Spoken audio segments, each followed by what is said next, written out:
Is it time to dismantle some doctrines? If you don't know what that means, then come along with me. I'm Dr. Clint Haycock, a former evangelical Bible college teacher and pastor of more than 20 years. Join me as we deconstruct whatever dogmas and beliefs have held you behind, and together work to reconstruct and rebuild your authentic self.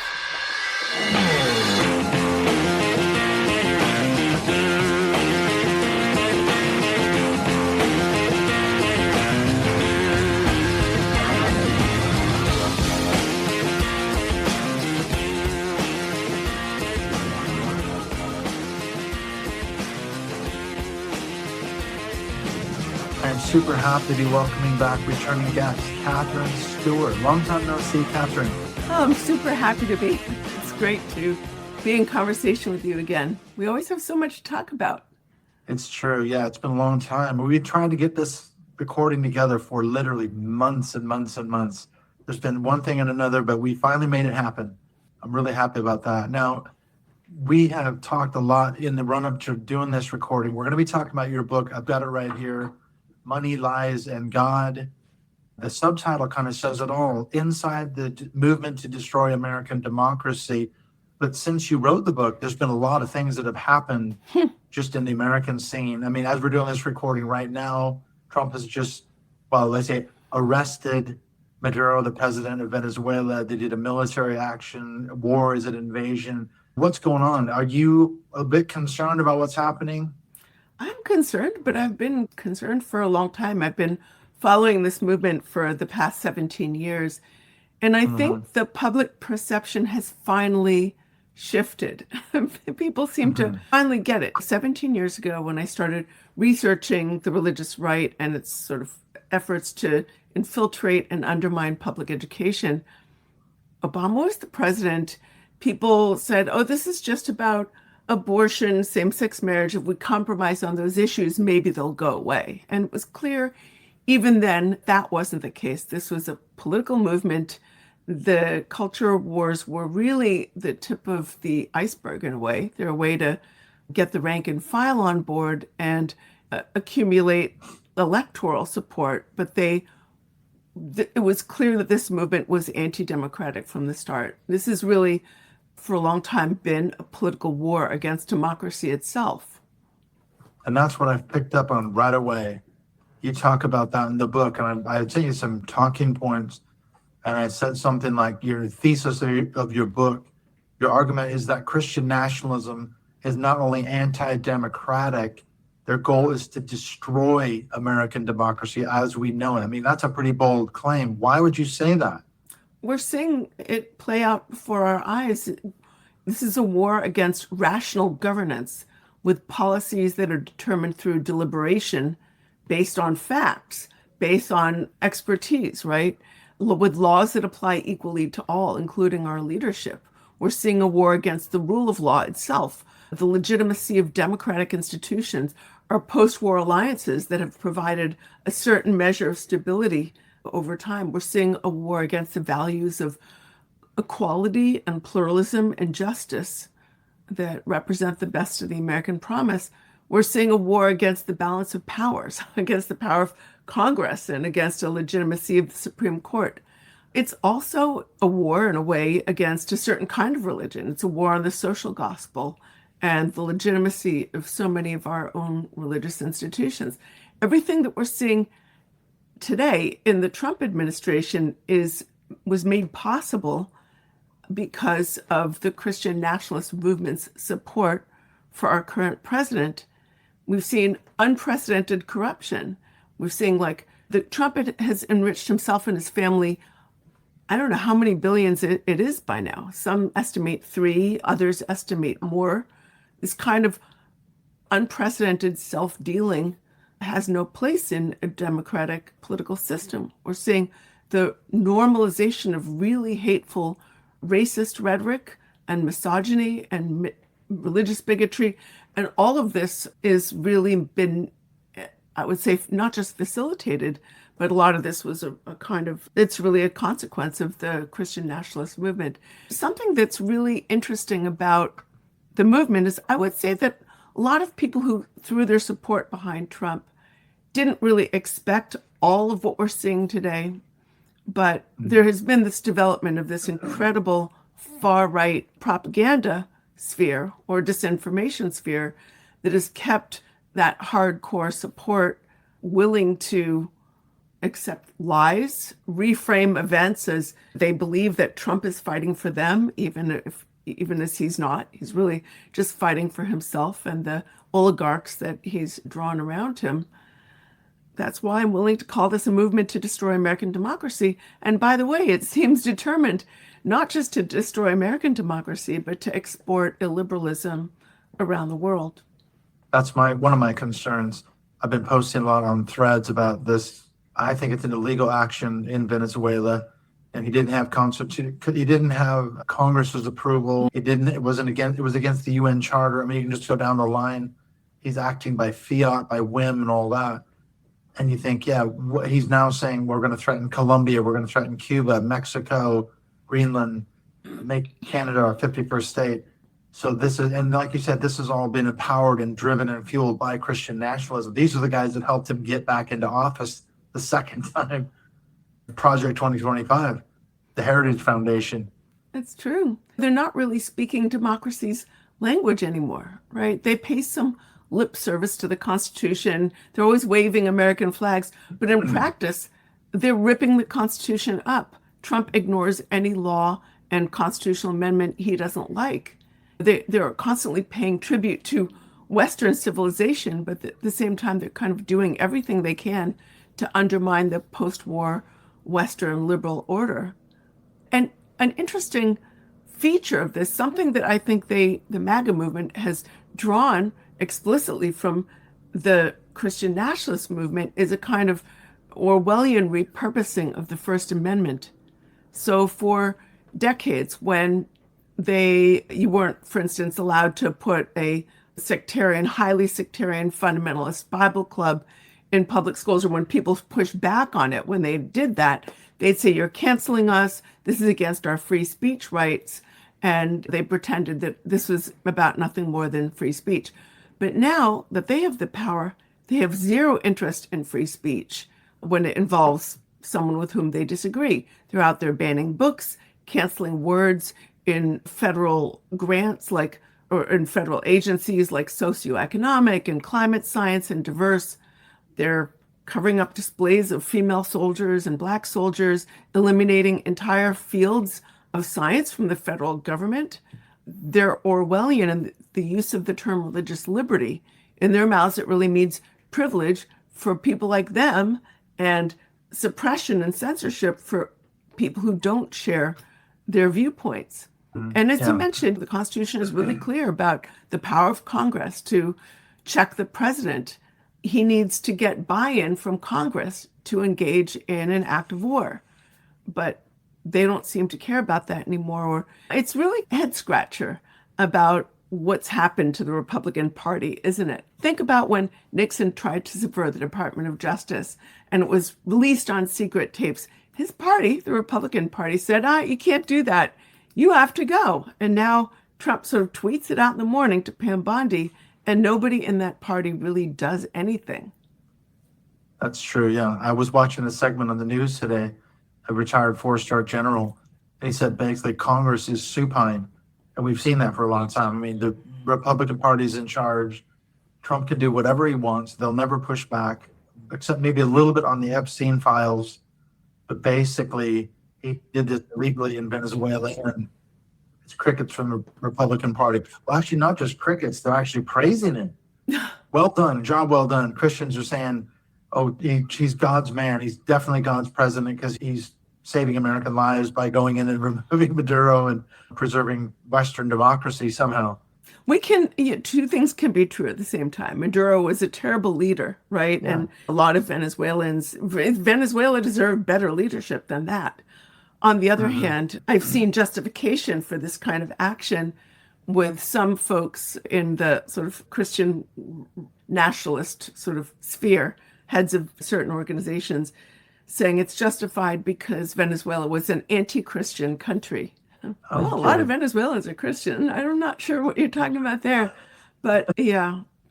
And what does it mean to be a Christian nation? Well, going back to Christian nationalism, That was my question about the anti-democratic element of it. What is it that's changed that's made it so weaponized? Because I can remember when I was a kid, my second baptism, I was 13 years old. It was 1979, the same year that the Moral Majority was founded, Jerry Falwell Sr. And there was the Christian nationalism was just incipient then, but it was all this narrative that America was a Christian nation. We need to become one again. It was a yearning. We need to become one. We don't see how that could happen. And Second Chronicles 7:14 and all that. But now it's completely different, isn't it? It's been weaponized. You're literally demonizing your opponents. You're saying they are satanic, spiritual warfare and all that. Why is it so weaponized? How has it become so dangerous? Well, I think it's the consequence of 5+ decades of infrastructure building and huge amounts of money flowing through the system. And a lot of money and organization buys a lot of influence. So one point, it was seen as a more of a fringe movement, right? And now it's really controlling everything at the center of the GOP. And you mentioned the charismatic Christianity, the infusion of sort of charismatic Christians has been really powerful in the movement as well. Charismatic Christians, of course, are themselves kind of diverse, but very heavily large portions are given over to very hard right politics. This movement was really I would say, on the sidelines of the religious right for years, but it was growing. Its influence is growing. It's a very fast-growing political movement. And the language and style of this form of religion has sort of spilled over into other sectors of the movement that are not themselves charismatic. Interestingly, and I describe this in my book, Money, Lies, and God, my first experiences with charismatic Christianity came in 2009. I was in West Texas. I went to a small charismatic church that was busing their congregants, taking their congregants, busing them across town to a school board in a different district, school board meetings, and objecting to the sex ed curricula. Now remember, this is 2009. This is long before trans anything, right? That just wasn't on the radar. What they were objecting to was teaching about contraception to high school students. And this was an area in the Permian Basin with one of the highest teen pregnancy rates in the nation.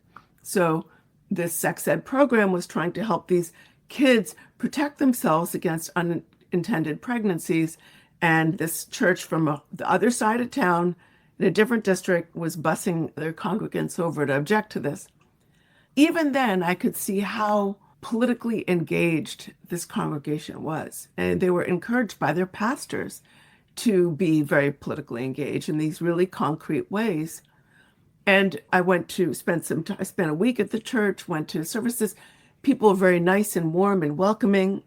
You know, I'm not saying the folks there were bad people, but they were truly being told, you know, that they needed to fight the influence of Satan in the schools, which was teaching kids about how to prevent pregnancy. And that's what they were doing.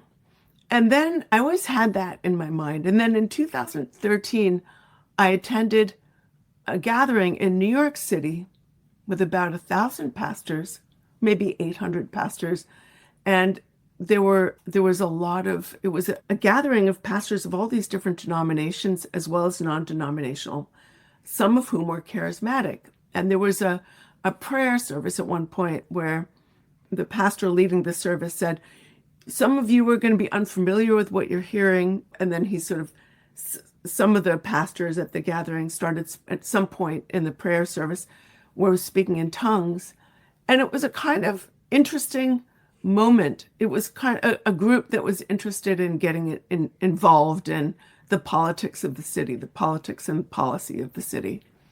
And I realized that this sort of embrace and normalization of charismatic Christianity was something that was coming, right? I think a watershed moment for me came in, I believe it was 2015, when I went to what was then called the Values Voter Summit, Family Research Council's big gathering where you get high-level religious right activists, allied politicians, and strategists. And Lance Moll now, who you know, he's like an NAR figure, key figure in the New Apostolic Reformation, which is a sort of a network, a sort of charismatic network, loose network. He came up on the main stage, I thought, Lance Wallnau is here.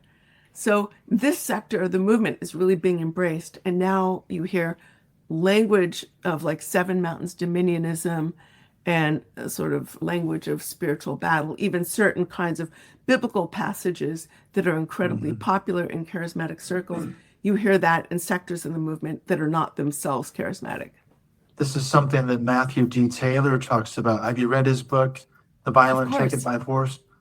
Yeah, I've had him on the show a couple of times, and he details that sort of narrative that you just laid out, how the people that Trump surrounded himself with on his first presidential candidacy, these were Paula White Cain and people like that. And she just brought all these charismatic Christians in, like you say, part of the new Apostolic Reformation. I can remember, they're having Bible studies in the White House and in Congress. And I saw Lance Wallnau teaching the Seven Mountains Mandate Dominion theology to congressmen and women. It's like, what's happening here? And this was in 2016, 17. So that's really interesting. This is like the people that are around Trump now. What's interesting is another person who taught Bible study on a regular basis in the Trump, not in the White House itself, but in adjacent areas, and members of Trump's I think 11 or 12 or even more members of Trump's cabinet attended. He's a guy named Ralph Drollinger, and I profiled him in my last book. Now, he was not a representative of charismatic Christianity or the New Apostolic Reformation, but he also was teaching a very, I would say, a deeply illiberal form of the Christian faith.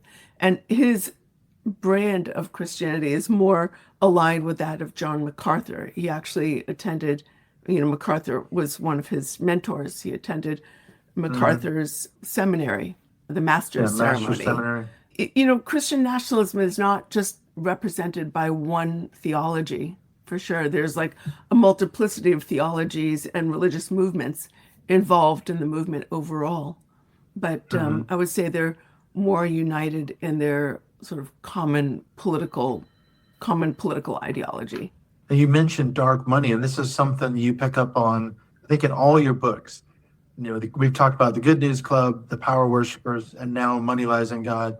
And you've been tracking this for decades, I think, at least, 17, 18 years. But one thing that hit me about the current book, you talk about these are billionaires, not just like corporations and political action committees, although they are. But a lot of the people funding these Christian nationalist far-right organizations are billionaires. What's the connection there? Because what's their agenda? What are they trying to accomplish? We have a significant number of wealthy people who are motivated by a desire to advance their interests, right, and protect their privileges. And they call themselves often libertarians. They say they're informed by some kind of libertarian ideology. And then you have also another set of wealthy people driven by more overtly religious and cultural goals. So I think that, it's why I put the term money as the first book word in my book title, Money Lies in God. So I pay really close attention in the book to the funders. These folks want economic policies that benefit them, and they want low taxes for the rich or no taxes. When they call themselves libertarians or capitalists, it's kind of ironic because they say, we just want to let the markets do their thing. We want, no regulation or minimal regulation so we can just, earn money the way God said we should or whatever. But then at the same time, they want privileged contracts for their monopolistic businesses. They want taxpayer funding. Think about Elon Musk. He's had billions of dollars in taxpayer funding. I mean, so here's the funny thing about the funders. Religiously, they're all over the place. Let's think about them. You got the Corkerys and Sean Filer, who are Catholic. You've got Barry Seid, Jeff Yass, who are Jewish. You've got the Wilkes brothers. You've got Tim Dunn, members of the DeVos Prince family juggernaut, who are varieties of evangelical. You've got some mainline Christians involved in this movement who are like big funders. And some of the funders are frankly atheistic. Think about some of the tech bros who are getting involved. They don't seem to believe in anything more than themselves and their own heroic glory. So religiously, the funders are all over the place. But what they agree on is that they want to crush liberals, right, and liberalism. They think that democracy itself is going to frankly, I think they're afraid it's going to come after them. I think that somewhere in their minds, like they live in these like walled communities, right? But they can hear over the walls the cries of people who are saying, you guys are like multi-billionaires and the rest of America is really struggling and that's not cool. And they don't like that. It's like a narcissistic injury, right?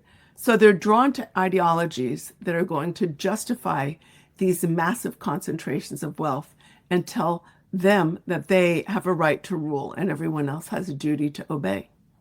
Well, as you mentioned, Elon Musk, case study right there. Here's a guy who literally bought his way onto the Trump ticket by donating, what was it, $25 million that we know of to Trump's campaign fund, and then was rewarded with this Doge position. And now the damage is coming out that he's slashed all these budgets and cut funding and all the rest of it. And ironically, And now, has not actually like saved the government any money. yeah, he's actually cost billions. He's cost more than he allegedly saved. And the damage is now being told. So here's a guy who just literally bought his way onto the ticket, the world's richest man or one of the world's richest men. What's he doing? And with his money, he literally can control what's happening in America and the world. Well, in the world, I mean, they're estimating that the destruction of USAID, which is what he and his 19-year-old minions did, is already resulted in hundreds of thousands of deaths of some of the world's most vulnerable people, children. I mean, it's horrific. And, and lately he sort of has expressed, I'm not sure I'd want to do that again. It's like, really, how many people died on your watch and the watch of your 22-year-old big balls minions?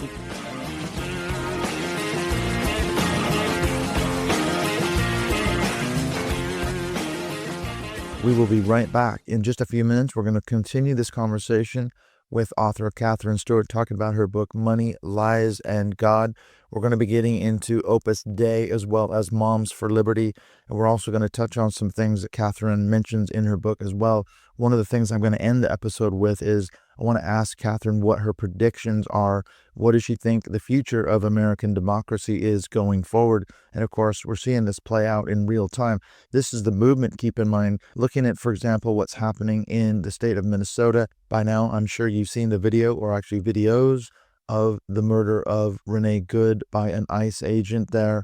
And of course, this again is what I'm saying, what Katherine and I are talking about. This entire thing is, by its very nature, anti-democratic. We're seeing people being harassed, intimidated, bullied, beaten down by ICE. Doors are being kicked in, car windows are being smashed, people are being dragged out of their cars, arrested, detained, crucially, without warrants, without due process. That by its very nature is anti-democratic. And keep in mind, I did a lot of talking about this in the run-up to the election, and that is the role of Project 2025. What role was it going to play in the Trump administration if he were to win the election, if he were to win the presidency? And of course, this is exactly what's happened. I was doing some reading on this just the other day, and I was researching the question, how many of Project 2025 policies has Trump enacted specifically as it comes to immigration? And we find that basically the playbook in the Mandate for Leadership, which is the policy manual that the Heritage Foundation essentially handed Donald Trump going into his presidency, and he enacted a blizzard of executive orders literally on day one. This whole thing with Stephen Miller and these other people ramping up what ICE is doing, this is straight out of the Project 2025 playbook. And keep in mind, the Heritage Foundation is a Christian nationalist think tank, far-right think tank. So the whole thing is being driven, as Katherine argues in her book, by this movement to deny, to distort, and ultimately destroy American democracy. It's not a conspiracy theory. It's actually, as I say, unfolding right before our eyes right now in real time. But before we get into the second half of the conversation with Katherine Stewart, I wanted to mention what's coming up here in the next few episodes. We are now beginning our 9th year. I'm doing the Dismantling Doctrine podcast. This is my 9th year doing this. So if you're listening to this, this is the first time I've actually been doing this a very long time. And I'm looking forward to another year talking to some really great guests. Thank you as well to all the Patreon supporters that have supported me over the years. Without them, this show would not be possible. If you want to learn how to become a Patreon supporter of the show, you can look in the links to the show notes, or you can simply just do a Google search for the Dismantling Doctrine Podcast Patreon page and find me there. And speaking of Patreon, we do these calls every month. The Dismantling Doctrine Podcast Zoom calls, we were supposed to have one this month with author Katherine Stewart talking about her book, 1,000 Tiny Paper Cuts, about spiritual abuse. That episode came out just shortly before the end of 2025 last year, but we were not able to make that happen. So we're trying to either reschedule for February, or perhaps I might find someone else who can drop in for the month of February. And these are a really great benefit you get for being a supporter of the show. You get to drop in and meet guests who were on the show, talk to them for an hour, pick their brains, get to know them a little bit. So look for one of those calls, hopefully coming up in February. I just mentioned too, okay, so what's coming up here in the next few episodes? I'm going to have a crossover episode with Nick P. of the Autistic Pod. We did this recording actually about 2 months ago, maybe now. It's been a while, but I had a lot of episodes in the pipeline, in the backlog that I'm clearing out. I wanted to put this one out with Katherine Stewart now because it's really prescient, obviously, what's going on in Trump's America. I wanted to get this out quickly, and I've been waiting a long time, many months to finally get Katherine on the show. So I wanted to get this one out, but we're going to do the one with Nick coming up. And then I had a really good conversation with Timmy Joe Gibson. We connected during the Christmas break, had a fantastic conversation. He's based out of the States and he's an ex-pastor like me. So we had a lot to talk about. So look for that episode coming up with Timmy Joe Gibson. And then I might be on his YouTube channel. I've sent him now a free copy of my book, which is called Not So Shiny, Not So Happy People: How Bill Gothard, Church and Family Taught Me Christianity Doesn't Work. I actually sent him an Audible version. If you want to find a copy of my book, you can look it up on Amazon. You can listen to the Audible version that I narrated, or you can get the Kindle version or the paperback if you'd rather have a hard copy of the book. And then one last thing I would add, do me a huge favor. If you do pick up a copy of my book, please leave me a review for it on Amazon, which helps massively with the book's rankings. All right, let's get on into the second half of this conversation with my good friend Katherine Stewart, talking about her book, Money, Lies, and God: The Movement to Destroy American Democracy.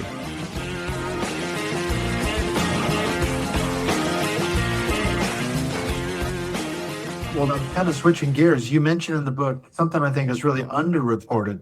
You talk about the difference between the Catholic left and the Catholic right. I think a lot of people don't know what that's all about. I mean, maybe people have heard of Opus Dei, because to me, Opus Dei, they kind of seem like the Catholic version of Dominion theology in a way, but they've got a slightly different theology. They're certainly not charismatic, but you spend a lot of time talking about the Catholic left and kind of oppose what the Catholic right is doing.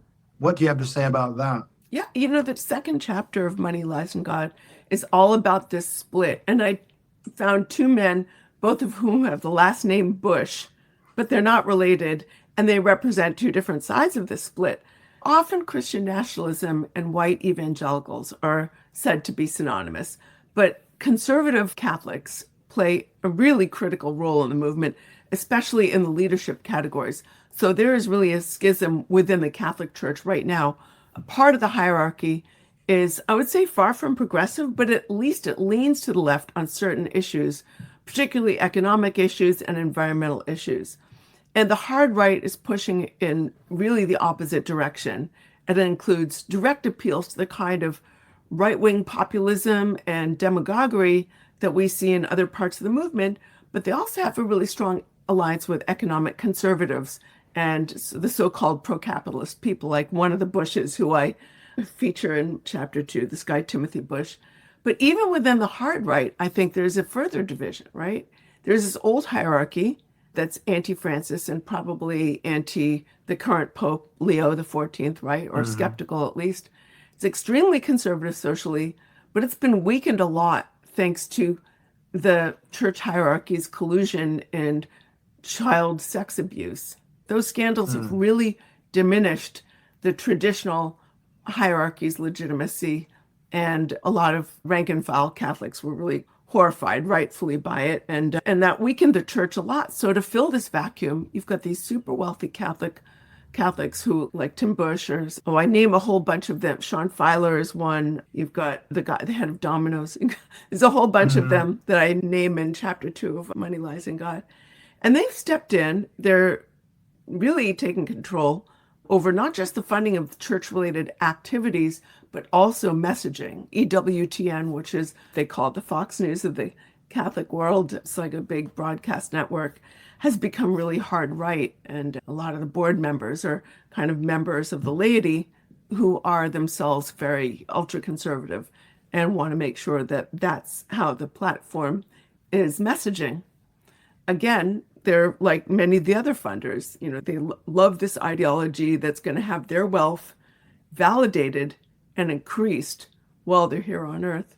And I think that some of them are also concerned, really afraid of a population that's going to live sort of licentiously and adopt what they think of as socially liberal moves.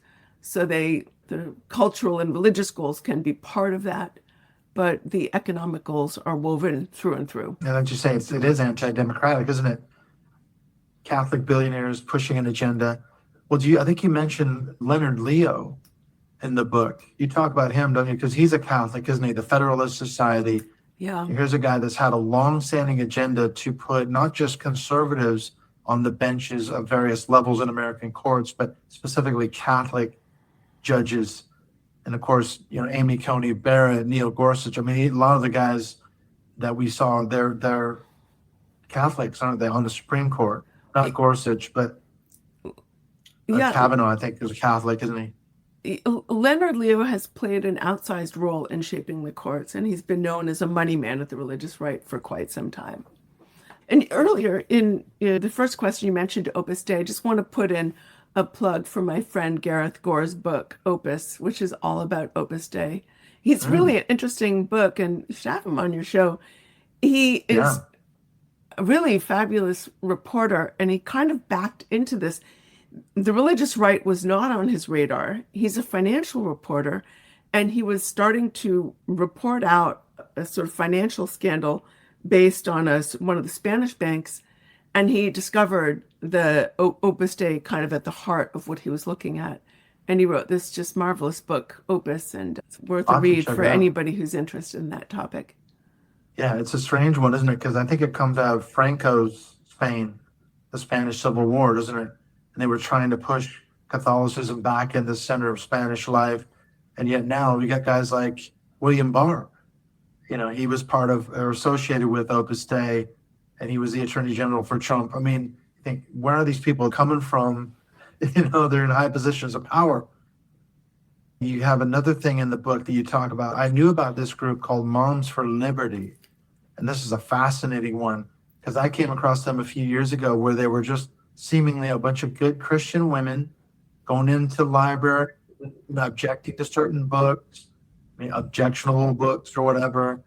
But now that much bigger agenda. I think you do a really good job of unpacking that in the book. Thank you so much. Moms for Liberty, I went to one of their conferences, their big annual conference. It was fascinating. And the hostility to public education on the whole was really palpable, right? So they come in there and they're like, oh, we just, look, I'm a mom too. I think my kids should be reading age-appropriate material in their public schools, etc. So they come in and they claim, we just want our kids to be, getting appropriate material in public schools.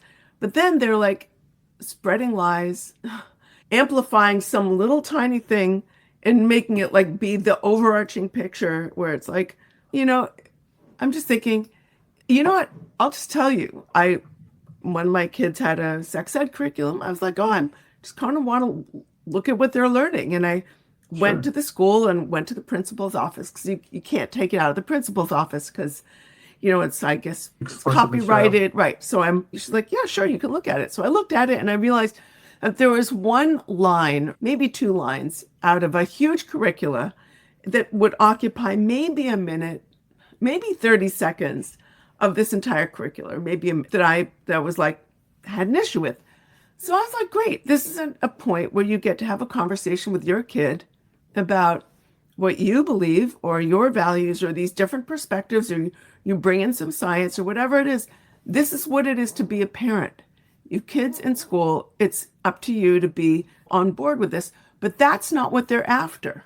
They really want to destroy public education. They've got a much larger agenda here. So public schools have been flashpoints for the religious right for decades.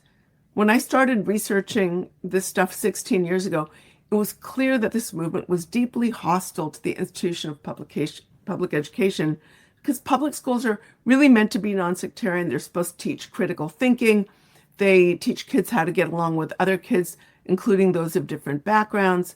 But they hated public schools. I mean, I'm going to connect this with Moms for Liberty. They make the little thing the only thing. And by the way, their objection to the little thing is sometimes insane. Like, I met a woman there who objected to teaching and having the book Anne Frank in a public school library. That's what she thought. That's what tipped her over the edge. And I said to her, Anne Frank's diary. Anne Frank's diary, right? And I said, what's wrong with that? She said, I asked her, she's like, well, I just found that out and had to get involved. I said, and it was in the library. It wasn't even taught as part of the curriculum. I said, what's wrong with that? She said, the lesbian scene. So here you can see where I'm going with this. There's no lesbian scene, as we understand lesbian scene. I've been to her house in Amsterdam. No, there's no lesbian scene. But there are a couple of lines in the book where Anne and one of her friends, who later said, we were just, being young girls, this had nothing to do with lesbianism. We were just talking about our friendship. But this woman had been told that it's a lesbian scene, and this was the reason why she wanted to torch public education, full stop. And it really conforms to this sort of long-standing agenda of the religious right. Jerry Falwell in 1979 made the agenda really clear. He said, I hope to see the day when there are no more public schools, churches will have taken them over and Christians will be running them. And you had these other powerful religious right leaders like D. James Kennedy, who said schools were atheistic and amoral and were brainwashing kids and godless secularism. So that's the overarching aim. It always was. This is the overarching aim of Moms for Liberty. They don't just want to reform schools. They want to starve the beast of public education. All of their hysterics are intended to reduce faith in public education in order to clear the way for privatization, for the establishment of charter schools run by people with right-wing and ideologically right-wing and religious agendas. And the ultimate goal is to get direct public funding for religious schools. That's it. I was going to say the granddaddy of the whole thing, R.J. Rushdoony, founder of Christian Reconstructionism. He was the one that kind of fueled a lot of that talk, isn't it? Government schools, statist schools, secular humanism being taught. That's like the official religion of a public school or government school. And his teachings filtered into a lot of the Christian right, guys like Kennedy and, like you said, Falwell Sr. and all that. It's true. And you know what's interesting about Rushdoony is he drew on a lot of the pro-slavery theologians. I found one. I was writing about the term government schools, and I was looking for the first iteration of it. And in this way, like in the way that it's used now by the religious right, not government schools as in the schools where they put Native American and First Nations kids. Like those were also called government schools, when they would steal children away from their indigenous families and put them in what they called boarding schools. And there was a lot of abuse. It's just tragic. But setting that use of the term aside, I was looking for government schools, the use of the term by sort of religious right figures, right? And I think it was A.A. Hodge. He was also a follower of Dabney, who was the leader of the Southern Presbyterian Church, who was a defender of slavery and was really horrified by emancipation, which he said was sort of amoral and satanic or something like that. He thought that slavery was God's established order. And A. Hodge, who was one of his followers, who happened to live in the North, by the way, he used the term government schools to refer to public schools and saying, as Dabney did, that they were atheistic and dangerous. One of the things that Dabney objected to in public schools was, number one, using public money to educate the children of Black families. I mean, it's really horrible the way he described this. I'm not going to repeat it. It's disgraceful. He was like a racist of the first order, but he didn't believe that any money should be spent educating the Black children and probably didn't want Black children to be educated. Otherwise, they would object to the way they were being treated. And he also was very anti-Catholic. he had a very anti-papist kind of nativist, Protestant nativist orientation. And he really objected to a kind of papist influence in public education as he saw it. So, and A. Hodge was one of several big theologians in the North, very influential theologians in the North, echoed Dabney's talking points. Now, here's the connection. It's interesting because Rushdoony actually reprinted some of Dabney's writing in his publishing house, Chalcedon. So he was an admirer of Dabney. He admired him well enough to actually reprint some of his works. And he cited him extensively in his many books. Mm-hmm. That was a really interesting thing. I've done a lot of episodes on the theological war thesis, and Rushdoony was one of those who brought that back into sort of the public sector. And now you got Doug Wilson, Moscow, Idaho. He's sort of a Christian Reconstructionist 2.0. He writes, Southern Slavery as It Was. He was an admirer of Dabney. And the scary thing is, now Pete Hegseth, Secretary of War, is a member of Doug Wilson's denomination, one of his churches in Nashville, Tennessee. So this whole thing comes full circle. If people are going, wait, why are Clint and Catherine getting way off into the weeds? But it is relevant, I think, isn't it? It is relevant. Because a guy like Pete Hegseth is being influenced by Doug Wilson, who is a disciple of Rushdoony and all these other people spouting this anti-democratic, anti-public school spouting nonsense. Stuff that you could hear the same language from some of those pro-slavery theologians. Exactly. There's a quote, and if you'll bear with me, can I read it to you? Sure, you've got lots of books on the bookshelf. It's from one of Dabney's fellow Southern Presbyterian Church leaders, a guy named, you're going to have to forgive me. Oh, no, that's not it. I'm sorry. I don't have, here it is. It's You just, have it memorized, Catherine. I should have it memorized. I know this is really dorky thing to do. Yeah, no, I can't find it. I'm so sorry.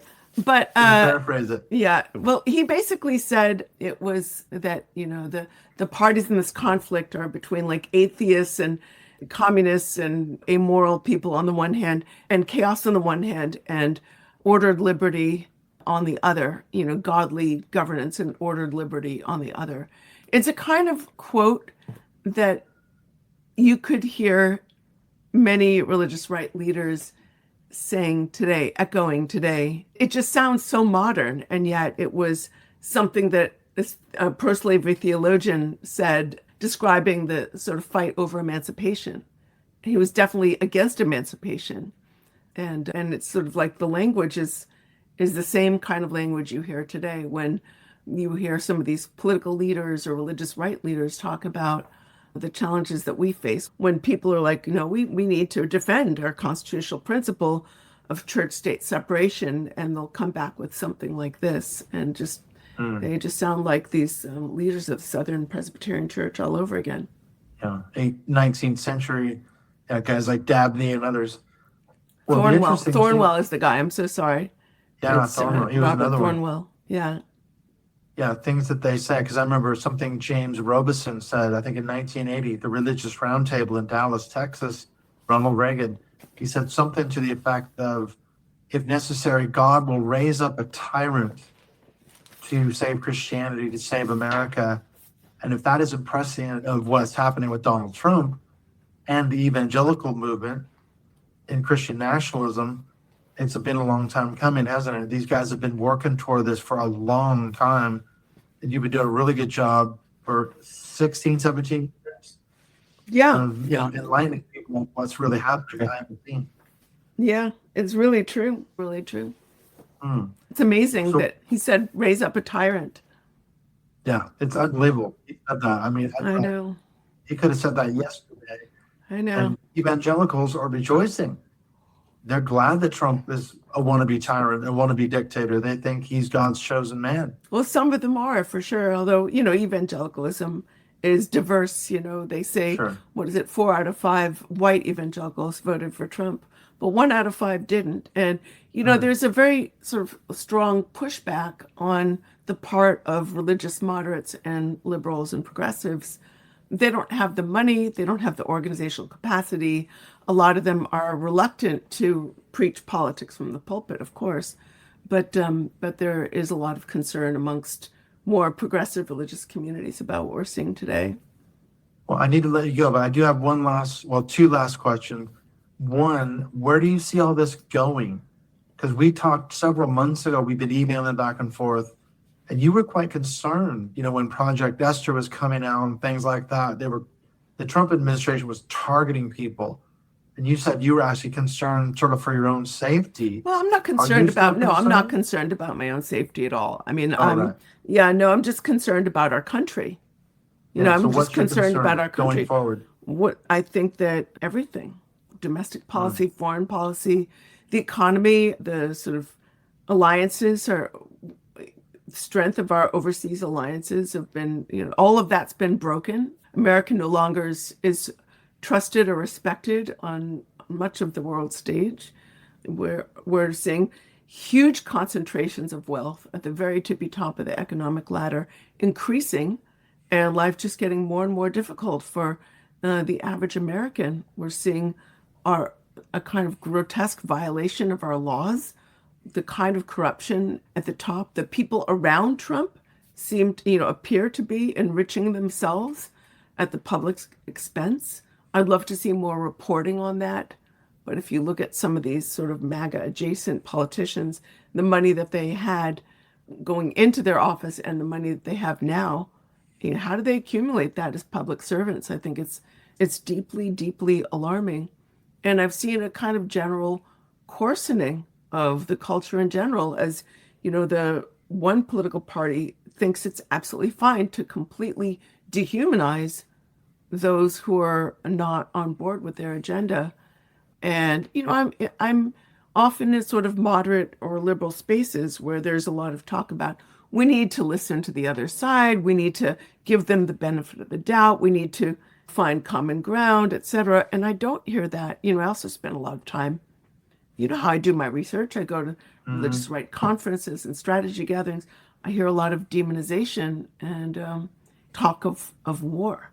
And unfortunately, I think that, our country functions best when we have two rational political parties who can agree on the facts and might have different ideas about how to improve things, but at least have a kind of common goal of improving things. And now I think we're seeing a situation where the sort of disinformation sphere and the propaganda sphere is so strong, and the demonization and otherization is so intense that I think it's preoccupying.